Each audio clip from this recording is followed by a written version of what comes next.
নমস্কার, আমি অভিষেক ক্ষুদাতি। আমি আইটি সেক্টরের একজন অ্যাসেসর।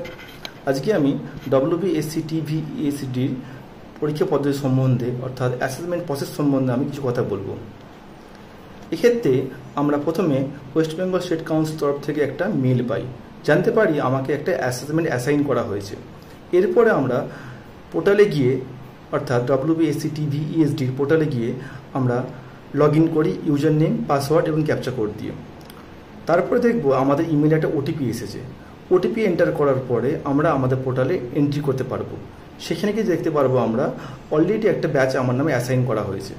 সেই ব্যাচেতে আমরা ক্লিক করে টিসি ডিটেলস থেকে আমরা টিসি অর্থাৎ ট্রেনিং প্রোভাইডারের এবং স্কুলের ক্ষেত্রে HY এর নাম্বার আমরা জানতে পারবো। ওনার সঙ্গে কন্ট্যাক্ট করে আমরা ফাইনালাইজ হব আমরা যে কতজন স্টুডেন্ট অ্যাকচুয়ালি পরীক্ষা দেবে, কোন ডেটে পরীক্ষা হবে, অ্যাকচুয়ালি অ্যাড্রেস কী আছে, সব কিছু সিকিউরিটি হওয়ার পরে আমরা ব্যাচটাকে আমরা অ্যাপ্রুভড বা ইনেবিলিটি করে দেবো প্রপার মেসেজ দিয়ে। ব্যাচটি অ্যাপ্রুভ হওয়ার পরে আমরা দেখতে পাবো পোর্টালে অলরেডি আমাদের marks entry sheet, attendance sheet এবং কোশ্চেন পেপার চলে এসেছে। ব্যাচ ডিটেলস থেকে ব্যাচ স্টুডেন্ট কাউন্ট করে আমরা প্রতিটা স্টুডেন্ট পিছু আমরা একটি করে কোশ্চেন পেপার আমরা প্রিন্ট করে নেব বা জেরক্স করে নেব। এছাড়াও আমাদেরকে অ্যাটেন্ডেন্স সিট 2 কপি এবং মার্কস এন্ট্রি সিট 1 কপি এবং ফিডব্যাক ফর্ম আমাদের 1 কপি আমাদেরকে জেরক্স বা প্রিন্ট করতে হবে। সব কিছু প্রিন্ট হয়ে যাওয়ার পরে চলে আসছে আমরা পরীক্ষার দিনে। অ্যাসাইনমেন্ট পরীক্ষা যেই দিনকে আছে সেই দিনকে উল্লিখিত সময়ে ঠিক 1 ঘন্টা আগে, 10টা হলে তার 9টার সময় আমাদেরকে ওখানে পৌঁছাতে হবে। পৌঁছে আমরা যে সেন্টারটা আছে সেই সেন্টার বা স্কুলের ক্ষেত্রে স্কুল গেটের সামনে যেখানে স্কুলের নাম লেখা আছে এবং ব্যাকগ্রাউন্ডে স্কুলের বিল্ডিং আছে সেখানে দাঁড়িয়ে আমাদেরকে জিপিএস ক্যামেরা দিয়ে আমাদেরকে লঙ্গিটিউড এবং ল্যাটিটিউড সমেত আমাদেরকে সেলফি ফটো নিতে হবে। এরপর চেক করতে হবে ফটোটা ঠিক আছে কিনা, অর্থাৎ হেজিনেস আছে কিনা। যদি না থাকে তার সমস্যা নেই, থাকলে পুনরায় ফটো নেব একটা। এরপরে আমরা দেখে নেব স্কুল সারাউন্ডিংয়ের মধ্যে বা টিসি সারাউন্ডিংয়ের মধ্যে কোনো হ্যাজার্ডস আছে কিনা, জল জমা বা ইলেকট্রিক কাট আউট আছে কিনা, বাথরুম কোথায় আছে চেক করে নেওয়া।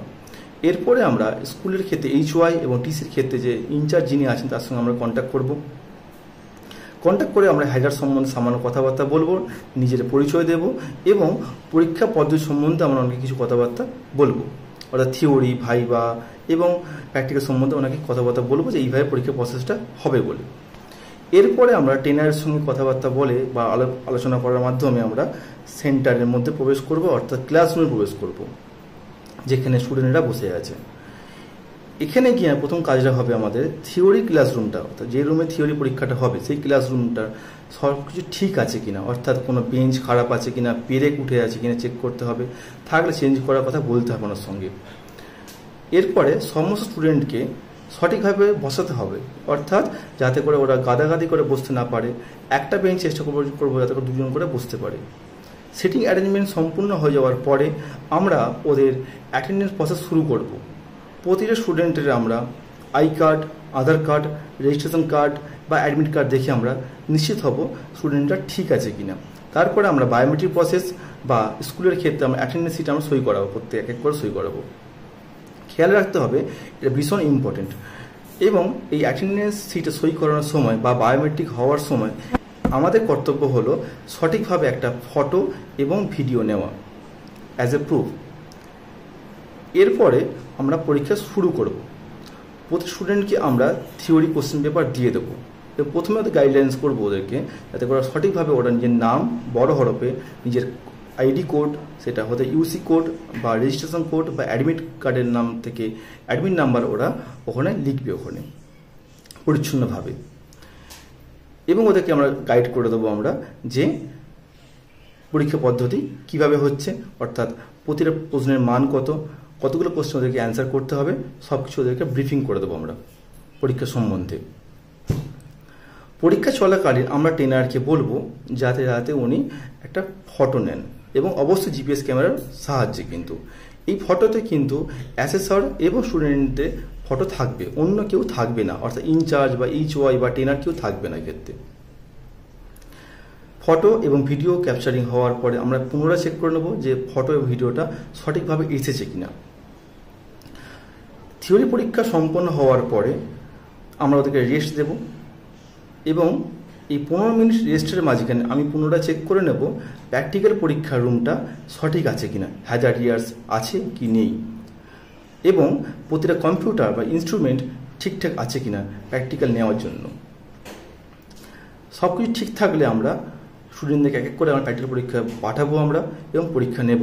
যদি ভাইভা নেওয়ার থাকে এনওএস অনুযায়ী তাহলে ভাইভাও আমরা নেব। এই ভাইভা, প্র্যাকটিক্যাল পরীক্ষা এবং থিওরি পরীক্ষা, প্রতিটা পরীক্ষা আমরা সেপারেট কিন্তু আমরা ভিডিও, ফটোগ্রাফি, জিপিএস ক্যামেরার সাহায্যে আমরা অবশ্যই নেব। এবং আবার পুনরায় বলছি, সেক্ষেত্রে আমাদের খেয়াল করতে হবে শুধুমাত্র স্টুডেন্ট এবং অ্যাসেসর থাকবে, অন্য কেউ থাকবে না। ভাইভা নেওয়ার সময় খেয়াল করতে হবে যার ভাইভা নেওয়া হচ্ছে সে এবং অ্যাসেসর এরই ফটো থাকবে একমাত্র, অন্য পিছনে কোনো স্টুডেন্ট বা ট্রেনি থাকবে না ওখানে। সম্পূর্ণ পরীক্ষাটা সম্পূর্ণ হয়ে যাওয়ার পরে আমরা এগেন চেক করে নেব সমস্ত প্রুফিংগুলো, অর্থাৎ ভিডিও এবং স্টিল ফটোগুলো সঠিকভাবে এসেছে কিনা, এবং ওদেরকে একটা ফিডব্যাক দিয়ে আসবো পরীক্ষা পদ্ধতি কীরকম হলো বা আমার ফিডব্যাক কী আছে এখানে। এরপরে আমরা বাড়ি চলে আসার পরে আমরা প্রতিটা স্টুডেন্টের আমরা মার্কস এন্ট্রি করব। এক্ষেত্রে বলে রাখি, মার্কস এন্ট্রি এবং সাবমিট করার সময় আমরা পাবো আমরা পরীক্ষা শেষ হওয়া থেকে 48 আওয়ার্স এর মধ্যে আমাকে সম্পন্ন করতে হবে, এর বাইরে টাইম পাবো না আমরা। এই 48 আওয়ার্সের মধ্যে আমাদেরকে মার্কস এন্ট্রি করতে হবে। মার্কস এন্ট্রি করে ফেলার পরে 10 মার্কস আমরা ওর পিডিএফ ফাইল পাবো, সেখানে আমরা আমাদের সাইন করব, এগেন আমরা পিডিএফ এডিটরে গিয়ে সাইন করে ওটাকে আমরা এগেন পিডিএফ ফরম্যাটে নেব, এবং ফটোগুলোকে আমরা কিন্তু জেপিজি থেকে পিডিএফ ফরম্যাটে আমরা কনভার্ট করব। অ্যাটেন্ডেন্স সিটটা যথাযথভাবে ফিল আপ হয়ে গেলে, যেটা হয়ে গেছে অলরেডি, ওকেও আমরা কিন্তু পিডিএফ ফরম্যাটে নেব, ফিডব্যাক ফর্মটা পিডিএফ ফরম্যাটে নেব, এবং আগামী সময়ে বা এখনও আছে এটা আমাদের ভিডিওগুলো কিন্তু আমরা ওখানে আমাকে আপলোড করতে হবে। অর্থাৎ আমাদের ভিডিও জেপিজি পিডিএফ ফরম্যাটে জেপিজি ফটোগুলো এবং ফিডব্যাক ফর্ম এবং অ্যাটেন্ডেন্স